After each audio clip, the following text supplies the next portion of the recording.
Hey guys, Mike here from Mercado Airwaves. We want to thank you so much for all the support you've given us here on the network. And if you want to see what we're up to outside of the station, please follow us all over social media. I'm on Twitter at MikeMMedia and on Instagram at Mike Mercado Media. You can follow the good brother Alex Mercado on Twitter at Mercado21Alex and on Instagram at Mercado2121. The lovely Nicole Mancha is on all social media platforms at Typing When Tipsy. You can follow the network on Twitter at Mercado Airwaves, our pop culture show, The Good Brothers, on Twitter at Good Brothers Pod, our true crime shows on Instagram at Murder, Mysteries, and More, and of course, like us on Facebook at Mercado Airwaves. You can see all our videos on YouTube.com/Mike Mercado2333 or by searching Mercado Airwaves Network. We play video games on Twitch, twitch.tv/Mercado Airwaves Network, and of course, you can support our network by finding a tier just for you, whether you want early access, you want to be part of polls, you want to win contest prizes, by visiting us at patreon.com/Mercado Airwaves. And we really appreciate it wherever you get your favorite podcast to like, rate, review, and share us. And please spread the word. For the good brother, Alex Mercado, for the lovely Nicole Mancha, I'm Mike Mercado. We wish you a happy, healthy holiday season and an awesome new year. And here we go. Get ready, get set for the best movie and pop culture talk in the universe. It's The Good Brothers on Mercado Airwaves with your hosts, Alex Mercado and Mike Mercado. Welcome back to another episode of The Good Brothers. That lovely voice you're hearing is me, Alex. I am back again. Alex is back. Tell a friend. We're the best podcast in the universe, Mike. Yes. In the Chicagoland area. Is that true? Probably just Chicagoland area, honestly, at this point. But I am back. If you want to know why I was gone, you got to listen to Murder, Mysteries, and More. Cheap plug right there. Other than that, we're moving along. Train's moving. It's a new year. It's a new day. Shout out to the New Day and Great Big E. podcast, yes. Right? Yeah. And we're here to talk about everything around the universe in this crazy world. We live in a world where Bad Boys is getting better reviews than Rise of Skywalker. I don't know where we are anymore, Mike. Say hi to the folks, please. Hi, folks, please. But yes, good brother, the multiverse has gone through a lot of crazy changes since the last time you were on your own flagship. And we have a bunch to get to when it comes to the multiverse. We're talking about Crisis on Infinite Earths, finishing up on the CW. Cheer is absolutely crushing it on Netflix. Morbius has an awesome trailer. The NFL is absolutely dominating. The box office, like the good brother talked about, is going to have some heavy hitters. The Oscar nominations and subs. So, good brother, let's all go to the movies.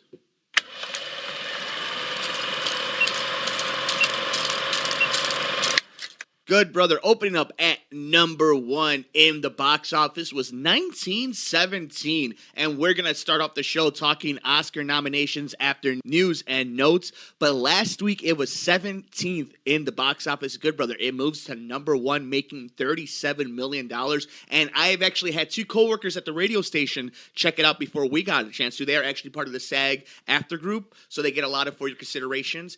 And they love 1917. I do believe it will win the Best Picture. We'll get into all that in just a little bit. At number 2, Star Wars, The Rise of Skywalker. What should win the Oscar. Yeah, of course. And it actually crossed $1 billion before we recorded this well episode. deserved. Brothers. You know my opinion. Top 4 Star Wars movies for me. At 3, Jumanji, The Next Level. At 4, Like a Boss. At 5, Just Mercy, going to from 30th to 5 after it went wide release. That's the one with Jamie Foxx and Michael B. Jordan. So, didn't get any Oscar it didn't, though, and I hear maybe Jamie Foxx should have at least. But what's funny is that when movies don't get Oscar pushes, sometimes they do make more money because people are curious now. Curious to check them out. I hear it's a good movie, and I hear Jamie Foxx does an Oscar-worthy performance. Other than that, I'm not hearing much buzz about it. Obviously, the movies that were nominated are the ones we're getting the most buzz out of, and we'll obviously talk about Oscars and what to watch later on. At number 6, Little Women. At 7, Underwater, another Kristen Stewart movie that bombs at the box office. We had Charlie's Angels, and now we have this one. Really weird, though, like a January movie. Like I hear it's pretty good, though. Like, I hear it actually is very... The performances are great, I hear, and I hear it's a fine movie. It's just, sometimes you put movies out, and it's just the wrong time. At number 8 is Frozen 2. At number 9, Knives Out. And at number 10, Spies in Disguise. So I also wanted to just say, just to kind of finish off this, because we see three movies that will be getting some Oscar love. We have not The Grudge at number 11, but Uncut Gems didn't get any Oscar nominations. Here's the thing with Uncut Gems. It's almost too gritty, and I feel like the nominations are always... The only time you get true gritty is when you're dealing with, realistically, old school slavery, different types of sex, like a Dallas Buyers Club, we're dealing with AIDS and the homosexual aspects of it. And I feel like this movie is kind of just gritty and dark, and it's a great movie. It's a great performance. I still think Adam Sandler got snubbed. I'll say that right now. He did get snubbed. The movie, it's one of those movies, though, where it might be too dark and too gritty and too straightforward for people to truly enjoy. And I think every Oscar movie, dark or not, needs to have some sort of aspect that you can cling on to. Like, yeah, I think we've kind of got accustomed to World War II movies and, again, slavery and certain aspects where this movie falls into a uncanny valley of, I don't know how to describe it beside dark. And at number 13 was Bombshell. That did get a lot of Oscar love. 14, Parasite. And at 16, Ford v. Ferrari. That got a lot of Oscar love. Obviously, the movies we're talking about. We'll get into it in a lot of Oscar love. But what you can spend your money on this very weekend, Dr. Doolittle, or just known as Doolittle. But I do suggest checking out Robert Downey Jr. on the latest episode of the Joe Rogan Experience podcast. He was actually phenomenal. He talks about Avengers Endgame. He talks about whether he'll come back to it. Just talks about his life in general. Yeah. It's very, very fun stuff. I mean, it sucks that, like, every time that he seems to get out of the MCU, he goes and does The Judge and then Doolittle, and you're like, ooh. And Bad Boys for Life. They are back together, Martin Lawrence and Will Smith. The early reviews are good, if not great. People are coming out saying, guys, this is a pretty good movie. This is a movie everyone expected to bomb. It's this many years too late. Martin Lawrence isn't that popular. Will Smith, beside the genie, he's not making any money. Gemini Man sucked. Does anyone really want a non-Michael Bay Bad Boys? And guess what? Martin Lawrence is getting praise for being great emotionally. Will Smith kicking ass. And the movie is solid and good. And it's going to make money, people. Like, all this, a movie like this needs good reviews to make money. And the fact that, like, now it has the audience that was already going to see it. And now you have the audience of, like, I kind of want to check this out if they said it's good, because we like Bad Boys, but we're the lowest common denominator. Of course we like Bad Boys. Very much the lower. We love that stuff. But the fact that they're getting people like your Snyders and Campy's Harlows to be like, no, it's a good movie. So Doolittle sits at a amazing 13 on Rotten Tomatoes. That's deserving. Bad Boys for Life. 78%. That's really good for a Bad Boys movie. People, we're telling that you might as well give it a 99 at this point. Like, that's how, like, that is obnoxious how high that movie's scoring right now. And I love it. Like, I'm so excited for these guys. I'm actually very super stoked, and I'm very happy for Will Smith and Martin Lawrence and for that franchise. Like, I hope it makes money this coming and like, you know what sucks though is I'm kind of pissed that they call this For Life, because now I want a sequel, and that should have been Bad Boys for Life. I remember I've told you this is the conversation I had with Planet of the Apes too. I'm like, this is one of those series that completely messed up. You could have just called it Bad Boys Again or something and saved Bad Boys for Life. So now you got to think of a better title, because obviously now I need another Bad Boys. But that is what you could spend your money on this weekend at the lovely cinema. Go watch 1917. And speaking of 1917, good brother, it is one of my favorite days of the year. Oscar nomination Mondays is become a holiday for me. I equate it to Selection Sunday for March Madness. Yeah. You sit around, especially for me who works early morning. Yeah, you got your cup of coffee, and you're waiting for who's going to say something obnoxious. Who got snubbed, who's the higher seed, who's a favorite, and it is some of the most entertaining and great conversation and building type of moment that we get every single year. Sometimes the rhetoric can get crazy depending on the year, but to me, it always opens up the door for conversation. That's very important. Is even if I don't always agree, and we'll get it. We'll get the monkey. Let's get to it now. Elephant in the room. From one about the Oscars, I told you Oscars. Give me one statement from you. We'll each do one statement, just overall. We'll be broad, and then we'll get into it. You go ahead. Give me one statement about this year's Oscars. The most filled roster of talent we have ever seen in the Academy's history, which is why we are so divisive this season. I would say the exact same thing. I think it is one of the most controversial picks we've ever had in probably 20 years. I'd say in the 20 years since, let's say this since the 2000s, is probably the most controversial in a sense where people were snubbed, yes. Yes. But I don't think it was because certain people didn't deserve. It's not a crash situation. It's a situation where if we're allowing 10 movies, maybe it's time we up the actors and directors for 2 more slots. Maybe. Like a nice number 7. And some people think it cheapens it. Maybe. I truly think at this point the recognition is enough. And I think, obviously it's kind of like making the playoffs. You're like, in certain things, you're just honored to make the playoffs and win your division. And yeah, there can only be one champion. We get that. I understand that it's probably going to be 1917. It's probably going to be, this actor or this, and it's probably going to be Joaquin Phoenix people. But you still want these guys to get recognition, especially, I think, more than ever, directing. Directing, women. But it's also like, people are like, well, I'll take Quentin Tarantino. I loved Once Upon a Time. I thought it was a classic. I know people don't think it's one of his best. I think it's one of his best. So how are you going to argue with someone like me that says, no, I don't want to take him out? Okay, who else? Shawn Mendes made one of the best movies probably in the last... Sam Mendes, made one of the best war movies since Saving Private Ryan. Are you going to take him out? I get it's hard. So my solution is you probably do need to add a couple more slots for at least nominations. And I think more than anything is if we're talking about making things equal, making things right, making things a fair game, right? That we will get to a point where it's not about quotas or anything. It's just about talent. If we want to get to that point, right? I think what you need to do then is to allow, like you're saying, maybe give more slots for this reason. Awkwafina doesn't get a nomination for The Farewell. I thought The Farewell was a little overrated. Regardless, I'm in the minority. Now, would you agree with most sentiment is she was in consideration for an Oscar nomination this season?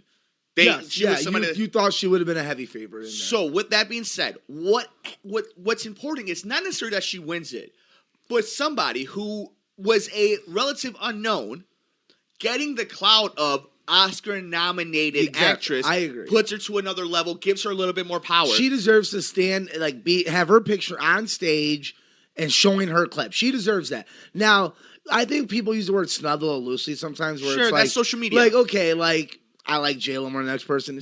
I don't think she deserves it. I've seen Hustlers. I think her getting snubbed is actually better for her than necessarily... obviously, the ultimate is getting nominated. Yeah. But just, a consolation prize of being quote-unquote snubbed is actually a great catalyst for your career. Honestly, I think it's going to... I think she will get nominated in the next 5 years because, I agree with you. This will open her up. Someone's going to offer her the role of a lifetime. Mm-hmm. Something to do with her lifestyle... Something closer to something like a Hustlers, maybe little more drama filled. And I truly believe she will get a nomination in the next 5 years because I think, like you said, the snub, now she's in the conversation of you know what, let me put her in this Brooklyn style Jenny from the Block character-esque thing. Let me see how she plays this out, and that's going to be her nomination. And if you still can't quite understand what the Good Brother and I are kind of saying, Jordan Peele, getting that Oscar nomination for Get Out, completely made him a top-tier player in the industry. He's also a winner, too. And look what it does for him, though. Look what it did for multiple people's careers. Look at the branch. Look at the quote-unquote tree, the coaching tree that has created from Jordan Peele. And that's the idea. It's just not the winning it. The nomination, getting to that level, makes you somebody that they could put things on you. You're a brand now, and that's very important. But speaking of brands, speaking of getting that noms, let's get into the actual nominations for the main ones that we're going to speak of on this one. We're obviously going to have the big Oscar special. Big one the week of, and we will have our picks. It is 1-1 in the series of Good Brother versus Good Brother. I feel like it's 4-1, but we didn't keep official record. It's like the NFL before it was the NFL. We're I have a couple extra rings, but they don't count, apparently. We only have Super Bowls, though, and I got one. I've won the most recent, but it's fine. Let's talk about the equivalent of a Super Bowl in the Hollywood realm. For Best Picture, we have Ford v. Ferrari. Good. The Irishman. Really good. Jojo Rabbit. Good. Joker. Good. Little Women. Really good. Marriage Story. Really good. 1917. Really, really good. Once Upon a Time in Hollywood. Really, really good. Parasite. I mean, they're all really good. Yeah, I don't want people judging my goods. I was just saying they're all deserving. When I said really good, it was just to change up the tone. They're all fantastic movies. Every single one of them. I think my pick right now is 1917. Yeah, it's sitting between 1917 and Joker. It's the one you can, because you always say they're all good. Okay, so where am I? Let me get some negatives. It's like the Bean game where you're like, okay, all the positives add up together. The only one I can't find a negative with, and this is honestly, is Parasite. Because Parasite has everything that we always look for in an Oscar winner. Mm-hmm. And if you're looking at 1917, obviously has the drama of it being a war movie. And then Joker has the kind of the... It caught the world by... It caught by storm. But Parasite is the quiet movie that... It's between Parasite and 1917. That's your Moonlight and La La Land. That's your Dallas Buyer Club and 12 Years a Slave. You're like, it can easily go either way. And week of, I might change my vote.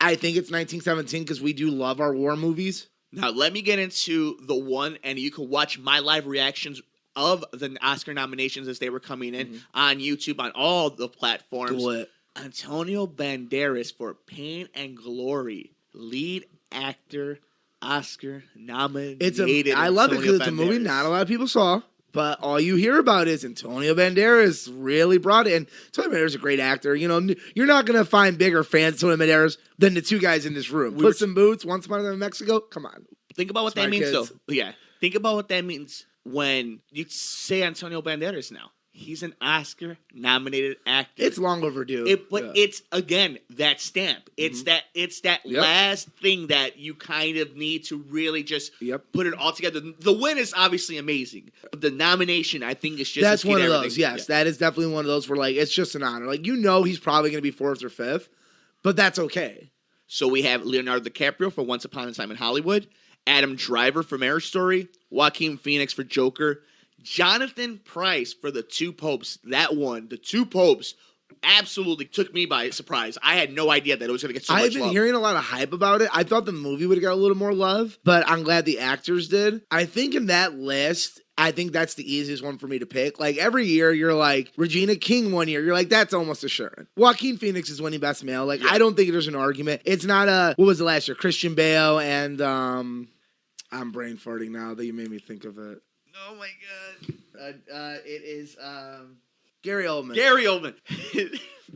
So between Christian Bale and Gary Oldman. I think it's not one of those years. I think it's pretty 90. I would put my only guaranteed vote right now, as of now, is Joaquin Phoenix. Yeah, I agree with you. Yeah. Then for lead actress, Cynthia Erivo for Harriet, Scarlett Johansson, one of two. This one for Marriage Story. That movie's deep. Yeah.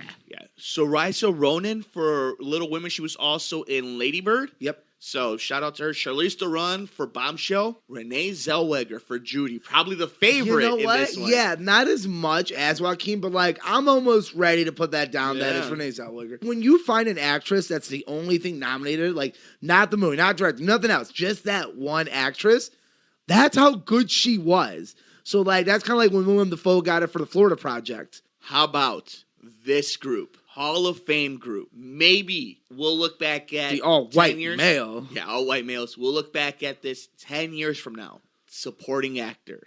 Tom Hanks, A Beautiful Day in the Neighborhood. Deserved. Anthony Hopkins, The Two Popes. Al Pacino, The Irishman. Joe Pesci, The Irishman. Brad Pitt, Once Upon a Time in Hollywood. And Good Brother, this is when Brad Pitt gets his. That's my pick right now. That's my loose votes. I think that's where you get a nice surprise is Brad Pitt. I think, but I could also see Tom Hanks. I can see it being Tom Hanks. Yep. I think after what that speech he gave with his family today, I'm like, dude, I know it's politics, people. He just made his big Oscar push by giving that beautiful speech with his family that we all cried at because we're like, this guy's the real Mr. Rogers. I can't believe it. Yeah, those are my two.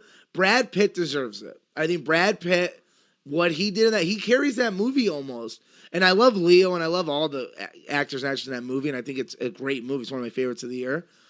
But Brad Pitt really just brought everything in him. Everything that you've ever thought about Pitt, he shows it off, and it's so impressive, honestly. Another stack group, supporting actress, Kathy Bates in Richard Jewell, Laura Dern in Marriage Story. Love Laura Dern. Scarlett Johansson, her second, in Jojo Rabbit. Which means she won't get anything. Florence Pugh from Little Women, and Margot Robbie for Bombshell. That's a tough one. I don't have a pick yet for that one, honestly. I think Kathy Bates seems to be the darling.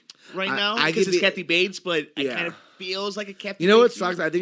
I think Scarho should not have been nominated for Marriage Story. I think that spot, because Adam Driver carries that movie quite a bit. I think had she only been nominated for Jojo Rabbit, she would have been my favorite to win. But that she's in both kind of cancels her out. And that sucks because I don't think she should have been nominated for Marriage Story. As good as she is in it, I think you could have found a lot of people to play that role. I think a lot of people feel that Compared way to about Adam it. Driver, where you're like, man, if it wasn't for A, B, and C, Adam Driver, you would have won an Oscar again, dude. You would have. It's like every year you're almost in the convo, but you just happen to be going against the Titans. Yeah, Adam Driver has Like a that tough sucks, one. dude. I feel bad that like Joaquin Phoenix just decided the to do Joaquin Phoenix a year. Joker movie. Yeah. If it was just You Were Never Really Here movie, we'd be able to skip over. It's Joker. It's DC. It's superheroes mixed with the performance of a century. And the final one that we'll go over with on at least this episode, director. Martin Scorsese for The Irishman, Todd Phillips for Joker, Sam Mendes for 1917, Quentin Tarantino for Once Upon a Time in Hollywood, and Bong Joon-ho for Parasite. Bong Joon-ho is winning. I think so too. I think it's Bong Joon-ho. Yeah. But if I'm not ready to put money on it, Yeah. because I also think Sam Mendes really did a great job. And I think all of them. There's not a person there. If you don't think Martin Scorsese didn't deserve that nom, you're crazy. Do I think, yes, there were a lot Greta of Gerwig, women and a lot yeah. of Greta great Gerwig, other yeah, directors should have been in there? Yes. Is this alone, director, proves you need 7 slots, I think. It Sure. proves it. Because Yeah. I think the recognition alone, if you're going to get this many movies, you should get that many directors. Actors, you want to leave it at 5, okay. I think we can all deal with it. It's a little more glamour. I get it. But when it comes to directing, I think it's just so important and it makes the movie. And if you're going to have up to 10 noms, you should have at least 7 to 8 director noms because that's just as important to the movie. I actually really agree with that. Again, I'm not necessarily the biggest fan of like adding a bunch of different things to the Oscars. Like I think when they added Best Animated, it was just so that they didn't have to give the Oscar to an animated movie. I mean, well, but real quick, we're around there. Frozen 2 didn't get a nom and No. Toy Story 4 did. Toy Story 4 did, and we'll get into that again deeper into. I mean, just in case, you know what, it's a big thing people like to. It was- and I would be I'll hon- tell you right now. How to Train Your Dragon, The Hidden World, I Lost My Body, Klaus, Missing Link, Toy Story 4. So it's a Toy Story 4 and How to Train Your Dragon year, I think. No, I think it's Missing Link. Some people, I have heard Missing Link getting a little bit of Yeah, love. I'll be honest. It's not as hands down as like a Spider-Man to Spider-Verse was. It's Toy Story which 4. is weird. I do think it's either going to be I Lost My Body or Missing Link. I think it's Toy Story 4. I think this is the year they take kind of a stance on a more creative aspect. Maybe. Because if it was going to be, it would have been Frozen 2. But here's one of the nominations that didn't appear that I wanted to talk about, and I want to kind of bring it back full circle to how we brought this together. Robert De Niro, no love throughout the entire award season. And I'll be honest with you, I am both surprised, but if I'm critically speaking, it was very much just You read my mind. I love De Niro. I think he did a great job as an ensemble. Yeah. Do I think he makes the movie? No, not necessarily. I think and it's not just his fault. I don't think he was meant to, and if he was, I don't think that it came across that way. I do think Pesci and Pacino deserve the noms compared to him, especially if we're talking about lead actor. Plus, you also got to think he's entering a different pond. It's not like we're comparing those 3 for one award. We're comparing these 2 for one and this one for a bigger one. And if it came to carrying a movie, I'm like, there's probably 2 more actors I would throw in before you even. So no, I would put Jamie Foxx before him too. So no, I'm okay with it. I'm surprised that everyone was willing to accept. Did he really deserve one of those 5? Probably not. You know, I love De Niro, and De Niro's he kills it in the movie. Sandler deserves one over De Niro. Sandler, that's the other one. Yeah. There's number 2. He does deserve it more. So I'm okay with it, and I'm surprised everyone was okay with it. And people usually are outraged by this. The 2 directors that I do wish got a little bit of love too. Greta and Olivia. Olivia Wilde for Booksmart and Greta Gerwig for Little Women. Regardless of them being think women, Greta Gerwig is definitely the one where if you told me any day just debate it, Greta Gerwig's an easy debate for me. I agree. I like Booksmart. I think it's fine. I don't think maybe Oscar nom fine, but I think Little Woman is, and obviously everything in Little Woman's getting nominated beside her. But then it comes down to, okay, who do you take out? Just because you don't think it's his best movie, Quentin Tarantino is still a legend, and it's still a legendary movie. And yeah, maybe it's not The Godfather, but it's still one of the best movies of the year. You better not take Bong and Joon-ho you're out not. for No, Parasite. he's probably the favorite. And I guess Todd Phillips, because it is a lot of Joaquin. But again, That's you bogus, see though. behind the scenes, he did a lot for Joaquin. Yeah. So no, I cannot remove one, guys. When I in can't. doubt, just remember, But if I had to, it's Todd Phillips. Argo won Best Picture, and Ben Affleck wasn't nominated for Best Director. He should have won. And he won the Director's Guild Award, Yep.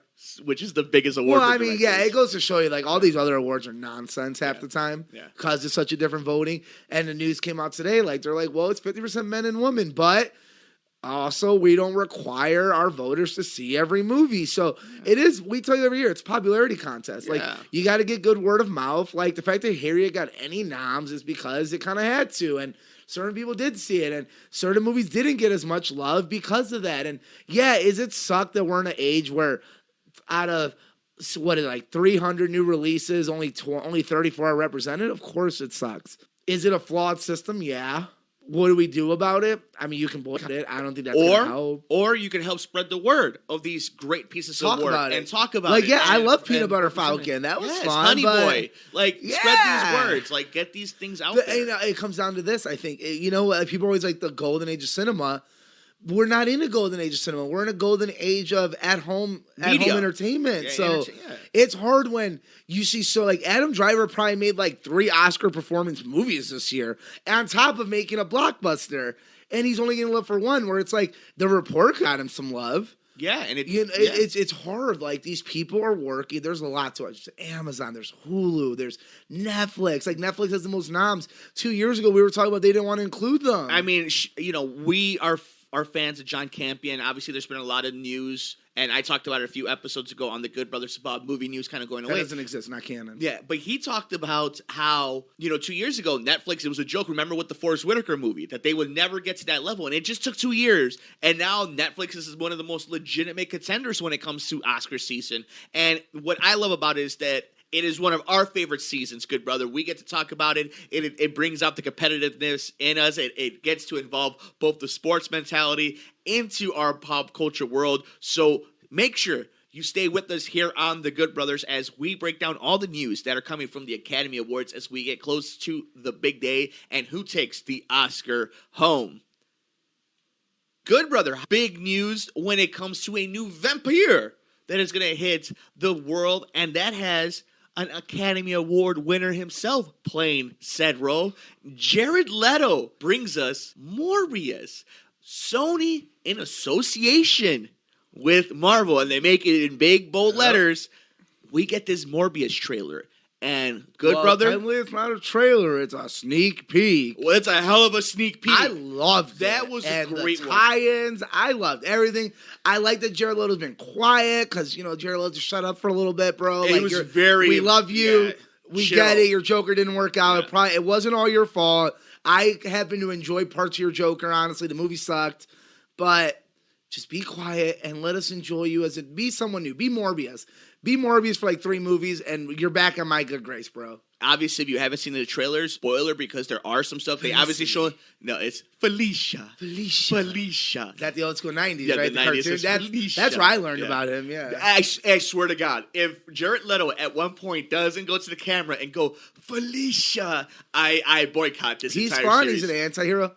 But- Everything's fun. Yeah, I like it. Spoilers if you don't want to know anything going blind into this movie, but they You're put it in the listening first to the wrong yeah. podcast. But they put it in the first sneak peek. We see Michael M. effing Keaton. That's what Michael Keaton and like 6 other people deserve to add the MFer in the middle there. What?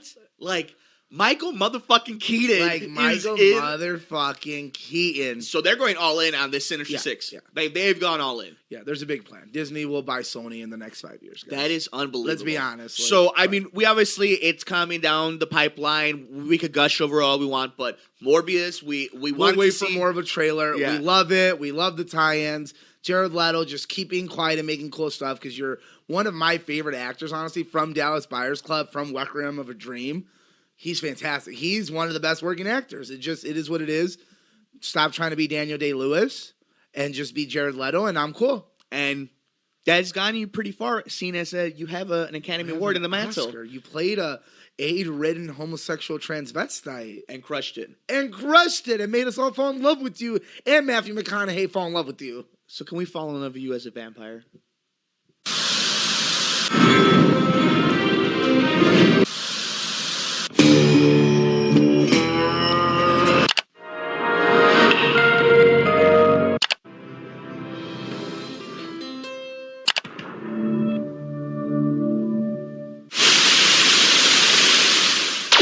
good brother, Crisis has finally ended, and in the midst of it, we had one of the most unexpected, one of the most well-kept secrets. Ezra Miller, Grant Gustin, the Flashes, together on the freaking CW. How long was he in the scene? Was it like a one scene thing? One scene, minute and a half. It was a so lot whatever's online is what it is. what you've seen the minute 30. Shout out to Jay Washington, called it. Jay Washington and I believe Coy Favreau called it a month ago. They guessed this. So I'm good call for them. Can you give me a spoiler heavy breakdown? Where are we left in this universe now? So spoiler heavy, and this is going to be the only time that we break down this crossover because it was a lot. And it's a lot. we don't But I'm very So- interested. That is the thing they did great. They caught my attention because now I'm like, I kind of want to go see it. So this is my basic review before spoilers of it. Loved a lot of the cameos. Loved a lot of scenes in it. This was the worst crossover they've ever done. I bet. This was the worst crossover they've done. Nothing beats the first one. First one's I still think the first one's great. I think Crisis on Earth X, when they're basically fighting the Nazis, was not just a great CW show. Like, it was Flash Season 2 level. Flash Great Season 1 level. television, It was yeah. great television, that crossover. But that being said, so all that, I'll give it a 67%. It's a C. It passed. C minus. It passed. Barely a C. It'll get a degree, but like it's Okay, let's yeah. give it a nice 69. to Yeah, be it's fun. a 69. to Yeah, be 69. But basically, storyline wise, now we're doing the biggest issue with this entire story was that they made it that it was going to be about Barry Allen's death. And literally in the first 2 episodes, they got rid of that. Like, no, we've been playing with that. No, he was never in danger. So, yeah, it was really dumb. interesting. So now, as we've gone full circle, Oliver is dead. Oliver died? Oliver died. snap. Stephen Amell is Is gone. Arrow done? Arrow's gone. The show is going to continue as his daughter and her team, and it's going to be a bunch of like the side characters taking over the Arrow He's got an mantle. old enough daughter to do that? It's a lot of time travel stuff that okay, they're okay, dealing okay. with. So Arrow, he died, and essentially what happened is he gave up his cry? life to. No, it wasn't as sad as you would think because it's actually very anticlimactic.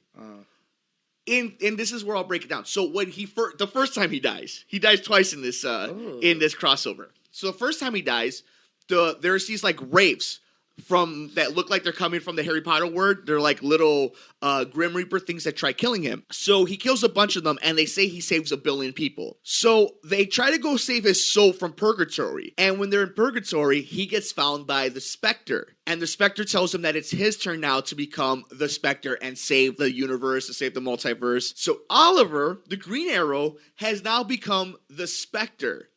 And they end up having to go to the antimatter universe because, long story short, in an extremely long crossover, they find out they have to go back to the start of time in the alternate universe where this all started off.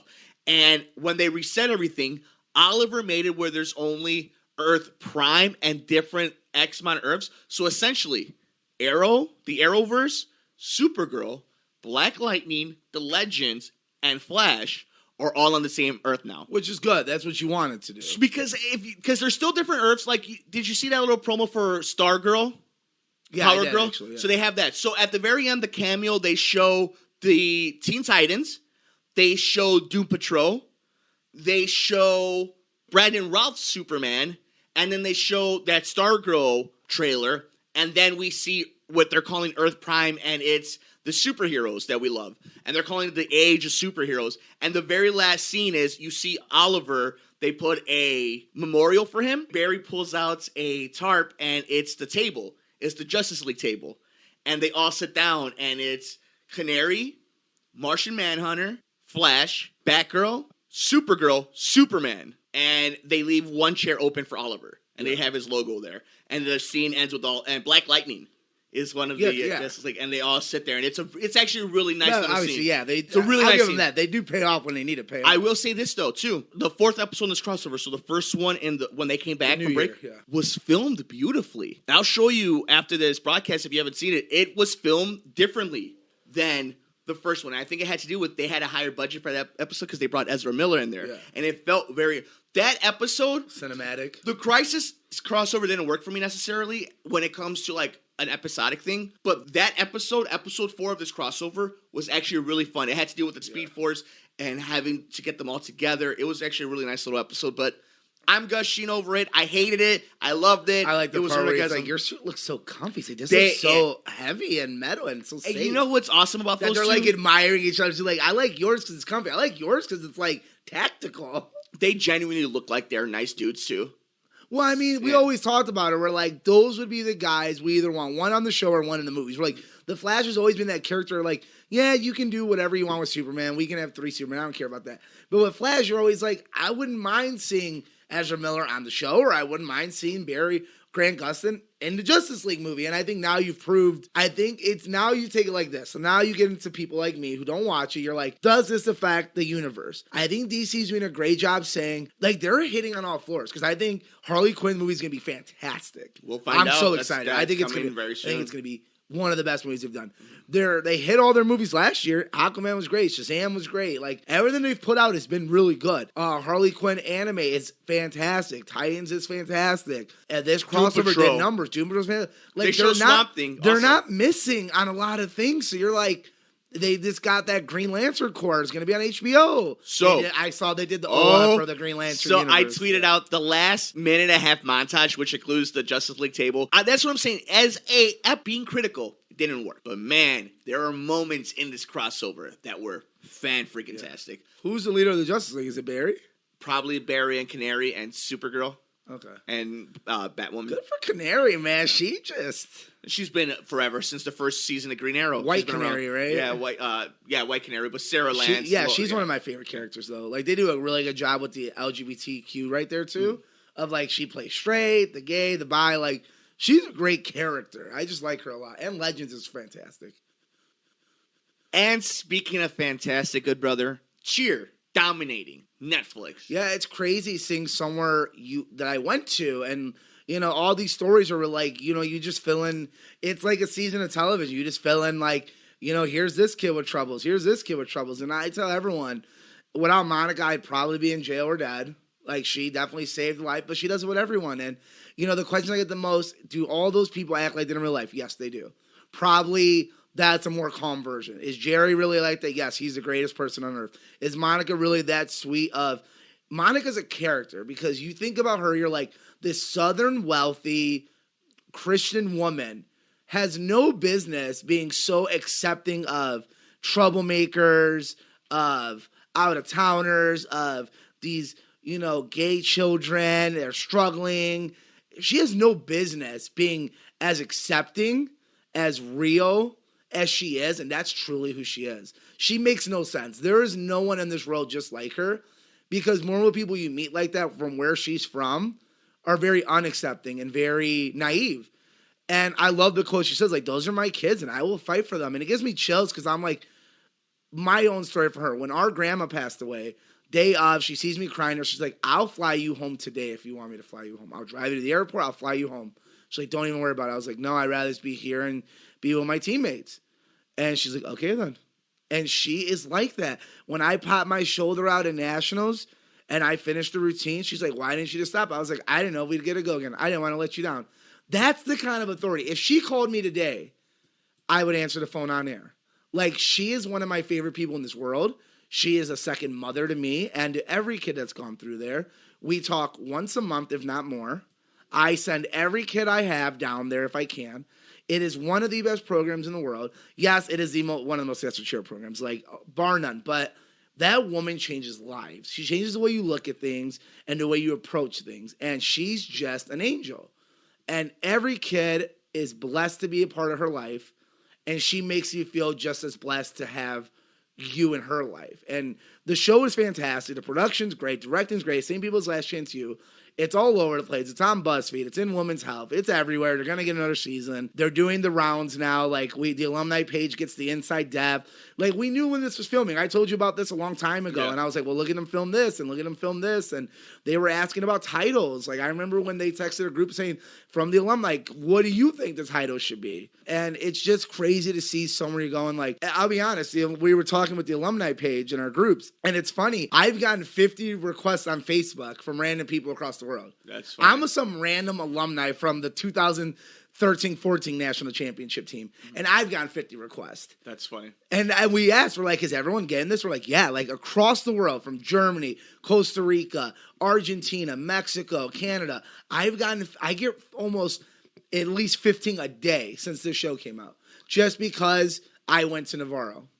Now, you can watch the entire thing right now on Netflix? On Netflix, it's one of the hottest things. Netflix has put out a quote. E has put out a quote. Chrissy Teigen, John Legend, like, it's big. It's the next big thing. And, like, not in a sense of you and, Stranger Things, but definitely in a sense of, I kind of want to go on the other tier of, like, The Ranch and Grace and Frankie, where it's like, no, like, people are talking about this, and it's very popular. It's doing great numbers, and I can't wait for them to get another season. And speaking of another season, good brother, how crazy has the freaking NFL playoffs been, man? Yeah, Mikey, it seems like you don't know what you're talking about. I don't know what we're talking. Nobody knows what we're talking about. It's kind of weird because, like, now that you're hindsight, you're like, we should have thought Derrick Henry was that. I mean, he is that guy. Yeah. If there is one guy who's going to do that, it's that guy. Like, he's. Am I shocked that Lamar Jackson didn't do more? Yeah, I guess Baltimore is the only thing that really shocked me. Yeah. Because that Green Bay game could have gone either way. Well, I thought it was going to be Seattle, Baltimore in the Super Bowl, and it felt at times that I was very close to that. I thought it would have been Baltimore, San Francisco. So my pick right now is going to be San Francisco and Kansas City. Okay. Would be my pick now.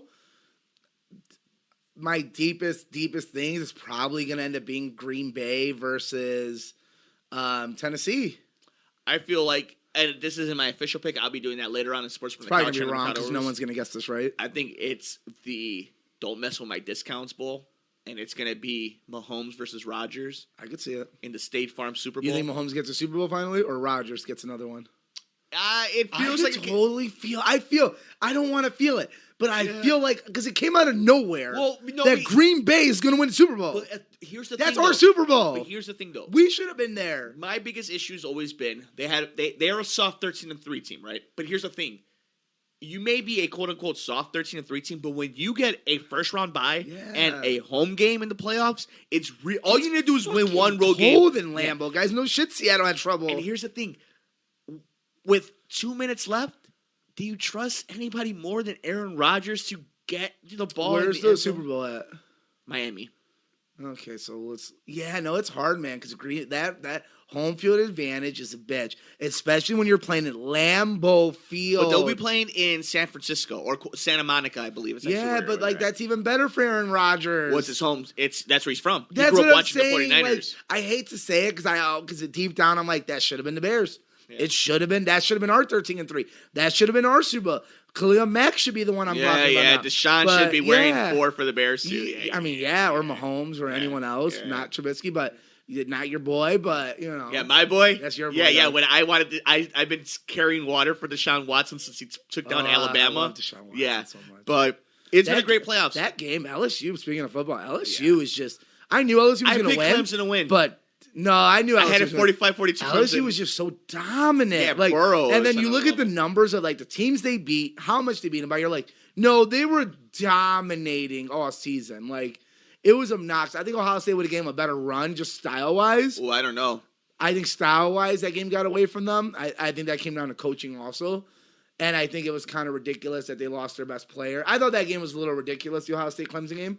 Because I thought that interference call, and there was a lot of mishap, and I think that the way the first quarter went, had that maintained and fine, whatever, LSU was going to win no matter what. You were playing to go get beat by LSU, I think. But yeah, football, woo! Yeah, and then you can stay here on the network where we'll be breaking down our picks for the AFC and NFC championship game, and we will finally have our matchup for the Super Bowl. Bum, bum, bum, bum. Finally, good brother, before we head out of here, some sad news in the wrestling world. We lost Rocky Johnson, WWE Hall of Famer at the age of 75. For all the younger audience, you may know him as The Rock's father. Just sad, another elderly old wrestler. Sad, it's sad because he wasn't in not bad grace, not necessarily good grace with the company. I think he was one of those legends where he kind of moved on from it, and he's a legend nonetheless. I love his old stuff with Tony Atlas. I like how they were just big beefy men, just strong. Yeah. Power God, lifter. I loved it. Yeah. I loved Yeah. them. Like that's that's all my style of wrestling. I love it. That's sad. It sucks for The Rock, and we're still kind of waiting for statements from that. WWE did, and NXT did. And I think you can definitely tell someone who's so social media savvy as The Rock. It's kind of crazy that we look to him to be like, well, what is he going to put out there? It's so funny. Like you said that. Yep. and it's crazy that you're like waiting for it. You're like, what's his statement? And then you realize moments like this, like how human he really is. That's his dad. Like he's our superhero. Yeah, he's like our unofficial president. Where you're like, well, what do we do, Rock? Yeah. And it's like, well, your dad died. What do we do, Rock? And I think we'll get a statement obviously sooner than later. But it's so real now because you're like, this is probably the quietest he's ever been on social media, and you're like. Because that's a son hurting. And obviously, he's gone on record where they didn't have the best relationship. No. He was hard on him. He was a wrestler. He's closer to his mom. Exactly. He was a wrestler. Like, even Cody and Dusty, like, you got to realize. Like, especially that era. To make exactly. They were always gone. They were always living very Wild West lifestyles. Yep. He's very close to his mother, and he has his own. Like, I get it. It's still his father. It's still someone he respected and loved. And he's hurting, obviously. So, like, love to all of them and to that whole family and to wrestling fans because you've lost another legend and it sucks. And it impacts somebody who means so much to the wrestling world. It's a trickle-down effect, yeah. So, I think that more than anything, we were going to talk a little bit about wrestling, but the show's running a little bit long. Wrestling's pretty good right now. Wrestling's actually pretty good. Fine. And I think both sides. We'll talk, and I know a lot of people like us when we talk wrestling stuff, but because of the Oscar nominations, we'll do it next week for Royal Rumble. We'll break down everything that is AEW, WWE, and NXT. Let's just say wrestling is in a positive direction right now. Both sides of the thing. Congrats to AEW on a new contract and a new show to 2023. WWE's getting the highest ratings. We'll keep it super positive. They're both doing fantastic work right now. And we send the positivity also to The Rock, his family, and for anybody who's affected, whenever anybody's lost, it always sucks. And if it brings back memories. That's someone's role model. That's someone's idol. Well, and anything else, if it brings up memories for them, for their parents passing. So whenever there's a death, it sucks because like, there is no Titus. There is none of these Mark Henrys without the Rocky Johnsons and Tony Atlases. Finally, good brother, though, we'll end on a good note. Happy birthday to Super Mercado brother, Marcos Mercado. Oh. He is turning 26 this year, 27. He's turning 47 years old 27 years old. Well, that's how old I am. That's how old you are. I thought you were Mark. I thought you got the show. Michael. Marcos didn't get the show. Striking resemblance. Yeah, very striking resemblance. Put glasses on. Let me see. Yeah, happy birthday. Happy birthday, little guy. Super Mercado brother. We'll see you at dinner. Dinner's on you. That'll do it for us on this episode of The Good Brothers. Still, Good Brother, any final words? Final words. It's very late here in the beautiful city of Chicago as we're recording this. It's cold, and it's only getting colder. It's not beautiful. It is freaking horrible. We got tricked with a nice Christmas. We don't care. Don't follow us on social media. Yell at us on the internet. Don't do it. Shout out to the New Day. For The Good Brothers, I'm Alex Mercado. Yeah. I'm Mike Mercado. See you in the next episode of The Good Brothers here on the Mercado Airwaves Network. Thanks for joining us here on The Good Brothers, here on Mercado Airwaves. Hey guys, Mike here from Mercado Airwaves. We want to thank you so much for all the support you've given us here on the network. And if you want to see what we're up to outside of the station, please follow us all over social media. I'm on Twitter at MikeMedia and on Instagram at Mike Mercado Media. You can follow the good brother Alex Mercado on Twitter at Mercado21Alex and on Instagram at Mercado2121. The lovely Nicole Mancha is on all social media platforms at Typing When Tipsy. You can follow the network on Twitter at Mercado Airwaves, our pop culture show, The Good Brothers, on Twitter at Good Brothers Pod, our true crime shows on Instagram at Murder, Mysteries, and more. And of course, like us on Facebook at Mercado Airwaves. You can see all our videos on YouTube.com/Mike Mercado 2333 or by searching Mercado Airwaves Network. We play video games on Twitch, twitch.tv/Mercado Airwaves Network. And of course, you can support our network by finding a tier just for you, whether you want early access, you want to be part of polls, you want to win contests, prizes by visiting us at patreon.com/Mercado Airwaves. And we really appreciate it wherever you get your favorite podcast. So like, rate, review, and share us. And please spread the word. For the good brother, Alex Mercado, for the lovely Nicole Mancha, I'm Mike Mercado. We wish you a happy, healthy holiday season and an awesome new year.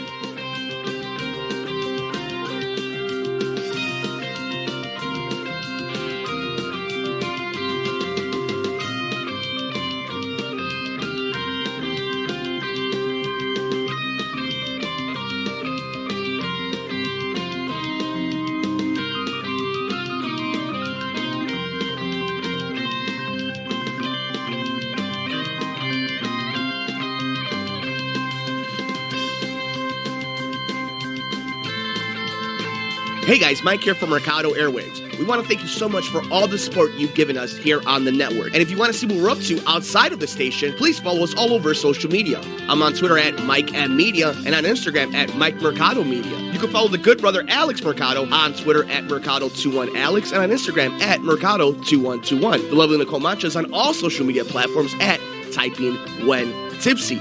You can follow the network on Twitter at Mercado Airwaves, our pop culture show, The Good Brothers, on Twitter at Good Brothers Pod, our true crime shows on Instagram at Murder, Mysteries, and More, and of course, like us on Facebook at Mercado Airwaves. You can see all our videos on YouTube.com/Mike Mercado 2333 or by searching Mercado Airwaves Network. We play video games on Twitch, twitch.tv/Mercado Airwaves Network, and of course, you can support our network by finding a tier just for you, whether you want early access, you want to be part of polls, you want to win contest prizes, by visiting us at patreon.com/Mercado Airwaves. And we really appreciate it wherever you get your favorite podcast to like, rate, review, and share us. And please spread the word. For the good brother, Alex Mercado, for the lovely Nicole Mancha, I'm Mike Mercado. We wish you a happy, healthy holiday season and an awesome new year.